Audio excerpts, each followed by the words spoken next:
Las noches con Bélgica, haciendo historia desde Santiago. Víctor Mañaná, Tacón NG, Domingo Ureña y el paparazzi Zacarías.net. Y esta servidora, Bélgica Suárez, de lunes a viernes, 10:30 de la Con noche, ustedes, Canal 29. Bélgica Suárez, la dueña de la noche. Saludos, ¿qué tal? Muy buenas noches. Aquí estamos y vamos a iniciar el programa con una entrevista interesante. Él es candidato a la presidencia del país y se ha hecho muy popular por sus planteamientos firmes. Y el hombre no tiene miedo, porque dice cosas que hasta yo en el pasado, cuando privaba en izquierdista, a veces lo pensaba. Buenas noches, ¿cómo está Domingo Ureña? ¿Cómo está Víctor Mañaná? Vamos a formar un panel en el día de hoy, como siempre, cuando vamos a entrevistar figuras importantes. Bueno, yo conversaba con Roque Espaillat, el cobrador, y aquí en la pausa hacíamos un resumen, un recuento de nuestros años mozos. Él lo que tiene son 54 años, yo pensaba que tenía más. Yo le llevo, parece, o no, tal vez no. Vivíamos en la calle Las Carreras, nos dividía la calle Milla, y yo recuerdo a Roque cuando llegó de Brasil, médico, cirujano estético, casado, con una, yo pensaba que era brasileira o brasileña, y me dice que no, que era dominicana. Y entonces llegó muy teenager, muy buen mozo, muy apuesto, sin barriga, y usaba unos pantalones de esos, pantalones de khaki, pero con bolsillo. Y bueno, y siempre, a veces vestía de negro, polocher, con polocher caro, porque tenía su sellito. Y entonces yo escribía de todas esas cosas y escribía de él, de la fama, de que el hombre está acabando como cirujano. Y no escribía mucho de las mujeres que estaban detrás de él porque vino acompañado, pero lo dejaba entrever. Buenas noches, qué gusto tenerte aquí. Un placer. Hoy sin cabello, ayer con mucho pelo. Bueno, hay carro convertible y carro con capota. Roque, ¿de dónde surge? Porque yo sé que tu hermano, Mateo Espaillat, que es de más edad que tú, es político, reformista de muchos años, pero tú, mi mente solamente está el muchacho con los pantalones pachuco, bien divertido, de la socialité, famoso, y ahora veo a aquel haciendo campañas tan firmes, recorriendo el país. Mira, tú sabes, Bélgica, que a mí nunca me interesó la política, nunca me interesó estar delante de las cámaras. Siempre intenté ayudar gente decente, gente de bien que incursionaba en la política. Por eso me involucré por una relación familiar con la campaña de Eduardo Estrella en su momento, pero siempre desde atrás. Y luego ayudé a Antonio Taveras Guzmán, que inició un proceso, un proyecto en el 2019, pero nunca me interesó estar delante. Pero hay momentos en la vida de una nación donde los dominicanos, los ciudadanos, tenemos que involucrarnos. Tenemos que pasar de la queja a la acción, de la saliva al sudor, de la mente al músculo, del decir al hacer. Porque esto, a final de cuentas, no se trata de política. Se trata de una decisión patriótica, porque estamos perdiendo nuestro país. Y las soluciones que requiere la nación son urgentes. Este país no resiste el nivel de inmigración descontrolado que está teniendo. Y no es un tema ni de racismo ni de xenofobia, al contrario. Yo creo que la única salida que tiene la isla es una República Dominicana de ley, de orden, de progreso, de bienestar y prosperidad, que se pueda derramar sobre el lado haitiano. Estamos condenados a ser los amortiguadores de la realidad haitiana, pero ellos allá y nosotros aquí.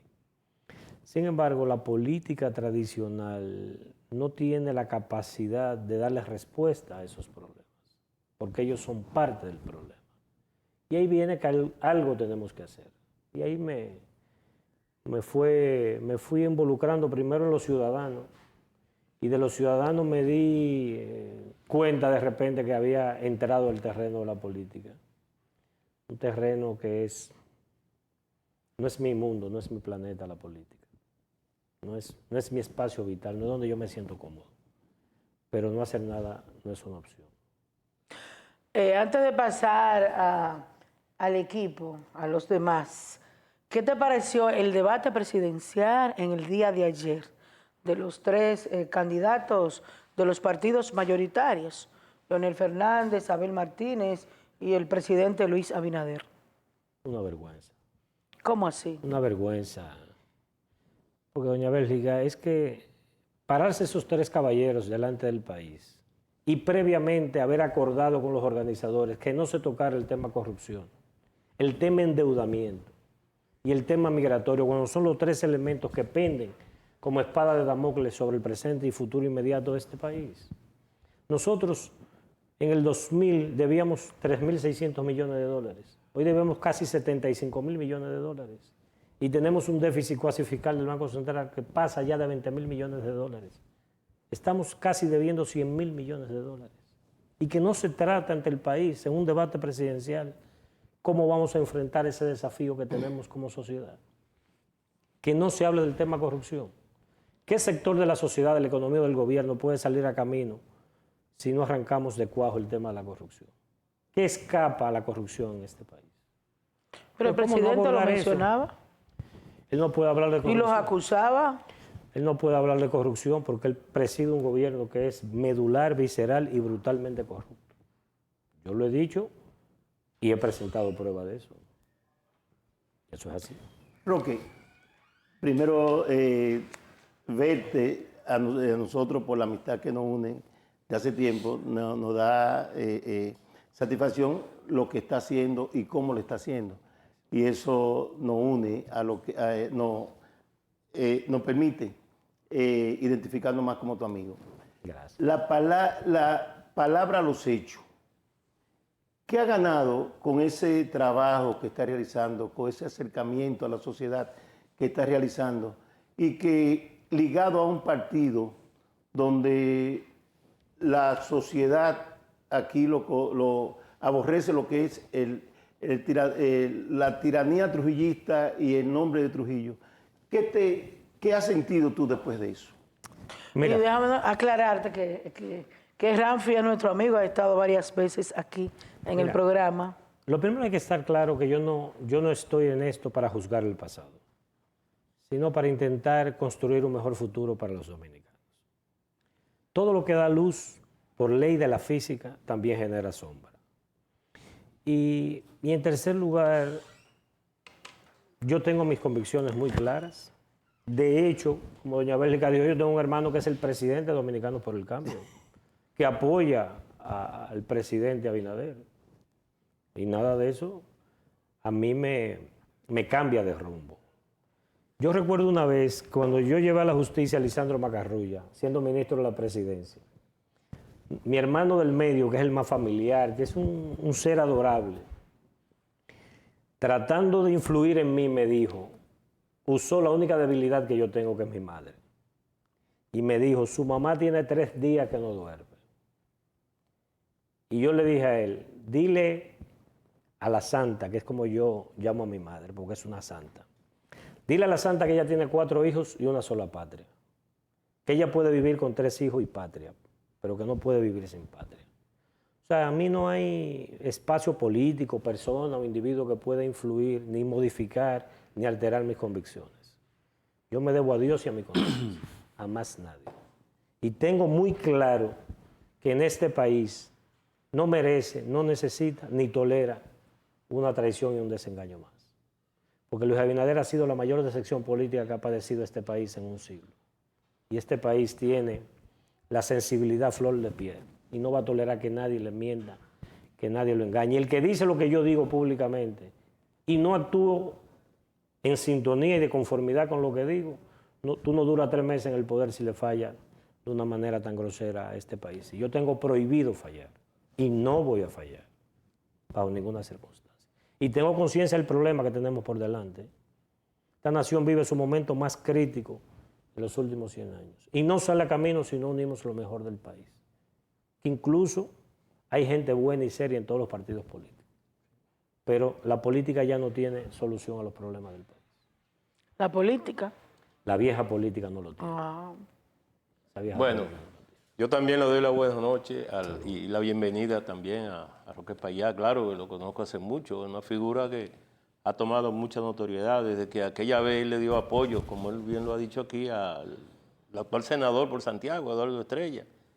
Igualmente al señor Tavera Guzmán, de aquel lado de Santo Domingo Este, el senador también, y de lo que se arrepiente hoy de manera pública. Pero mi pregunta es, Roque, las 3 primeras medidas que usted, en caso de ser elegido, hay que decirlo, y quiero decirlo en un insert, que acompañante de boleta con el cobrador, como popularmente se hace o se conoce a Roque Payá, es el doctor Ernesto Fadul, una reconocida figura aquí de Santiago, ¿verdad? Y muy conocida, muy conocida en los medios. Es vecino, era vecino también nuestro. ¿También? Sí. Ah, bueno. Entonces la pregunta mía es, 3 medidas, que yo sé que usted la tiene, y ¿cuáles serían como medidas urgentes para encaminar este país donde usted lo proyecta? Lo primero que hay que emitir un decreto el mismo 16 de agosto impidiendo la salida de todos los que han manejado fondos públicos del país. ¿Impidiendo la salida? De todos los funcionarios que hayan manejado fondos públicos de este país, hasta que se haga una auditoría y se demuestre que han actuado correctamente en el manejo de los fondos. Con nosotros hay que colar el café claro. Sencillamente, señores, tenemos todos que entender que los niveles de corrupción en este país son intolerables, inaceptables y ya atentan contra la propia estabilidad del sistema. Segundo, aquí hay que establecer una veda medioambiental de 18 meses mínimo que prohíba toda extracción y explotación hasta que entremos en un proceso de evaluación de todos los permisos otorgados por un cuerpo estrictamente técnico. No puede haber influencia política ni nada de eso. Porque, señores, nos estamos quedando sin agua. En los últimos 20 años han secado más de 600 ríos y arroyos en este país. Para entender el drama medioambiental que vivimos como nación, solo tenemos que ir a los ríos que conocimos en nuestra adolescencia. El Yaqui ha perdido el 73% de su agua, señor. Usted recuerda cuando, mañana usted sabe cuando aquí las noticias, se ahogaron 2 tratando de cruzar el Yaqui, en una pequeña barcaza que había. ¿Y ahora qué queda? Se ahogaba mucha gente cuando era Claro, muchacho. porque eso era un brazo de mar, eso era prácticamente navegable. ¿Y hoy qué queda? Y proyectemos eso a 10 años. Entonces, hay que actuar con dureza en el tema medioambiental, en el tema corrupción y en el tema migración. Dominicana es para los dominicanos. Aquí hay que hacer un proceso duro de control migratorio. Nosotros planteamos una multa de $10,000 por cada ilegal en cualquier finca o empresa de construcción. Te encontramos 10 ilegales o salieron corriendo 10, yo te voy a poner $100,000 de multa y te inscribo la hipoteca a través de DGI en el título de propiedad. No puede transferir un apartamento, no puede obtener financiamiento hasta que no pague esa multa. Nada más va a haber que cobrarse las 2.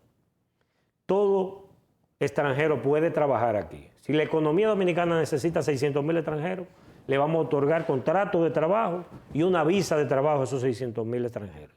Pero ese contrato de trabajo garantiza que sus servicios de salud estén pagados por su empleador. Y ese contrato de trabajo no puede pasar de 180 días. ¿Por qué la limitante en el tiempo? Para evitar que creen arraigo aquí. Si le da un contrato de 2 años, te van a traer a la mujer.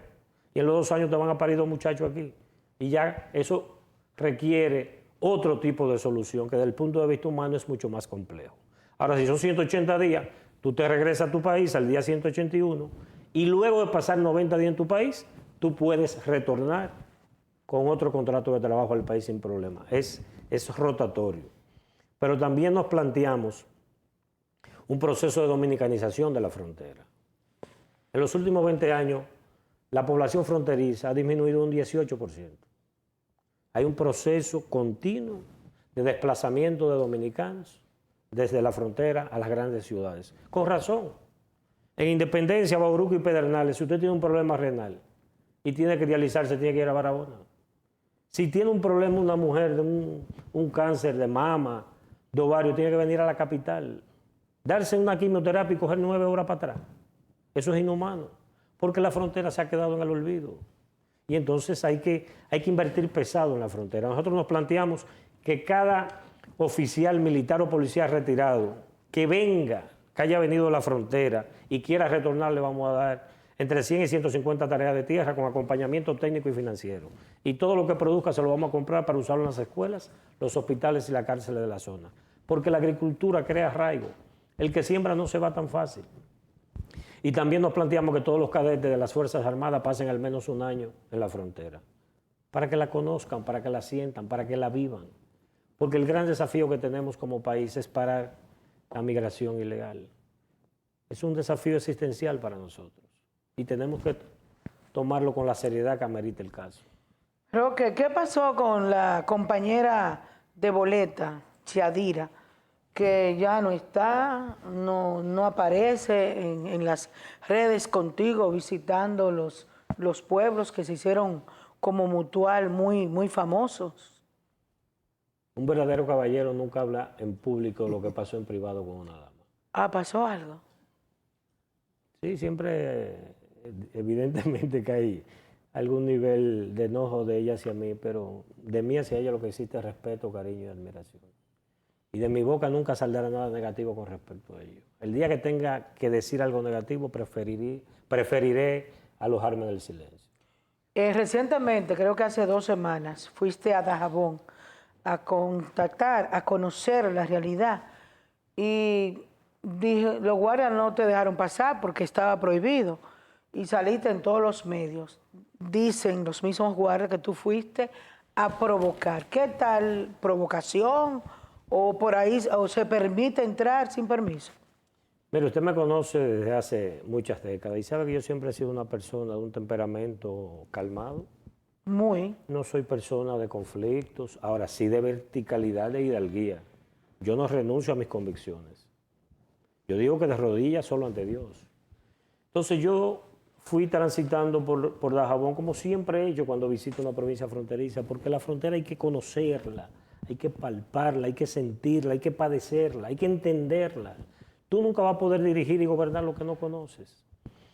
Entonces yo siempre visito la zona limítrofe. Entonces íbamos con el equipo que siempre me acompaña, transitando por una carretera en la zona de la Vigía. Y de repente aparece un dispositivo militar que no estaba ahí, sino que llegó ahí donde nosotros íbamos. Y nos dice que no podemos pasar. Yo no puedo tener ninguna objeción a eso. Si hay una decisión militar que tú no puedes pasar, ¿cuál es el problema? La situación surge cuando yo veo que ilegales haitianos están transitando por el espacio que a mí se me impide. Y ahí yo me pongo bruto.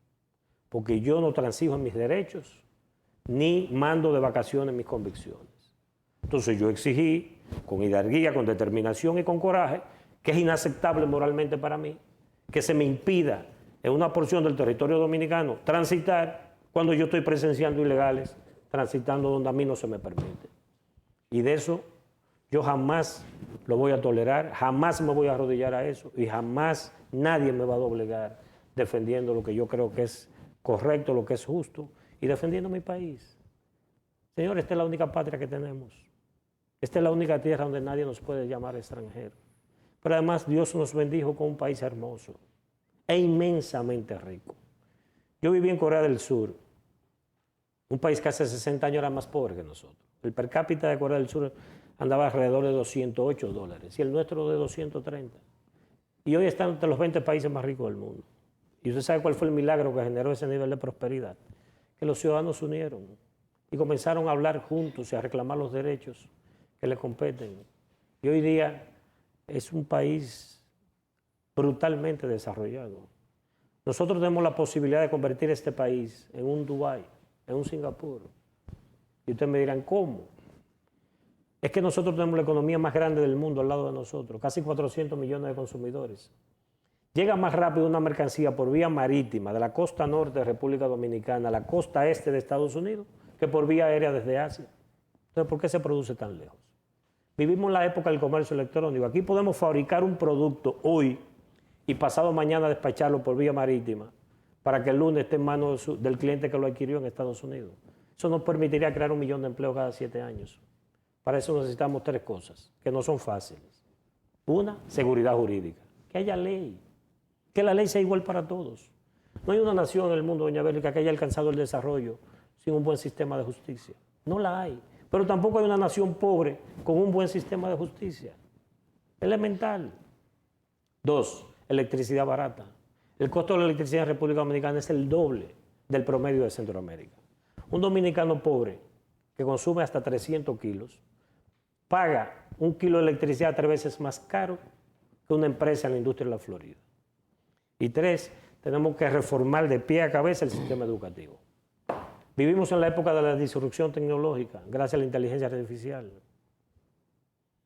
Va a amenazar entre 800 y 1.000 millones de empleos.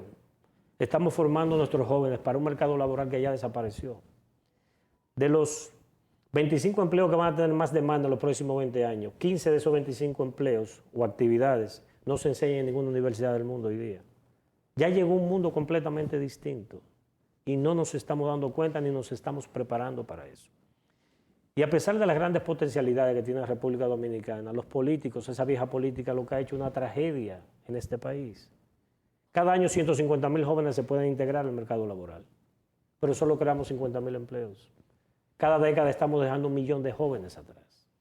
Y entonces, luego nos quejamos de la delincuencia, del teteo, del ruido y de la pérdida de valores. Pero todas esas debilidades que tú manifiestas, que existen en estos momentos, en lo que es nuestra sociedad, en nuestro país, ¿cómo piensa Roque, en caso de que llegue al gobierno, implementarla y que tenga el apoyo realmente de la ciudadanía?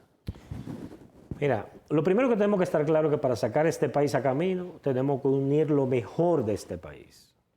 Inclusive tenemos que convocar a muchos buenos dominicanos que viven fuera, que tienen 10, 15, 20 años fuera, a que retornen a este país y a este gobierno para hacer un proyecto de refundación de la República. Esto solo nadie puede. Tenemos que convocar lo mejor del país y tenemos que llevar lo mejor del país al gobierno. Yo no tengo ninguna duda de que cuando este país vea que hay un gobierno que el mismo 16 de agosto, a las 10 de la mañana, comienza a cumplir lo que ofreció, este pueblo va a cerrar fila como un solo hombre y una sola mujer en torno a ese gobierno. Y solo así se van a poder implementar las reformas que hay que implementar en este país y que infelizmente una parte del empresariado y de las élites de este país todavía no entienden que nuestra propuesta no es una amenaza, sino una solución. A este modelo social y económico tenemos que darle sostenibilidad. 80% de los empleados de este país ganan 30.000 pesos o menos. Eso es $16 al día. Eso gana un empleado en Estados Unidos por hora. Sin embargo, nosotros pagamos la gasolina 40% más caro que ese empleado en Estados Unidos. Pagamos la electricidad 3 veces más caro que él. Y pagamos la comida, los alimentos, entre 10 y 15% más caro. El modelo no es sostenible. Tenemos una seguridad social que nos dice, resuelve tu vejez como sea, porque si llegaste viejo sin nada, te llevó quien te trajo. Y ahí comienza uno de los problemas fundamentales de esta sociedad. Porque no es verdad que si tú sabes que al retirarte tienes salud, tienes seguridad y tienes un techo decente, tú te vas a desviar del camino ético para darle solución a tu problema desde la perspectiva individual. Ahora, señores, somos humanos. Tenemos que entender que si tú sabes que cuando llega a los 65, a los 70 años, si no resolviste, te jodiste en buen cibaeño. Es lógico que tú trates de darle solución a tu problema de tu mujer y de tus hijos. Y ahí viene entonces un germen, unas condiciones muy fértiles para que se desarrolle el germen de la corrupción. Nosotros planteamos un apoyo económico, una pensión universal para todos los dominicanos de más de 65 años de edad, hayan trabajado o no hayan trabajado. Porque el hecho de que no haya trabajado y no haya cotizado, le pone comida en su mesa, le da protección, hay que protegerlo como quiera. Y hay dinero para eso, señores, este es un país rico. Roque, Creo que antes mañana, dice Iván que debemos de hacer una pausa. Después de la pausa, el ingeniero Rafael Mata, por aquí, por WhatsApp, te envía un saludo. Gracias. Y dice que es tu amigo. Así es. Vamos a pausar y venimos con Víctor Mañana y su pregunta.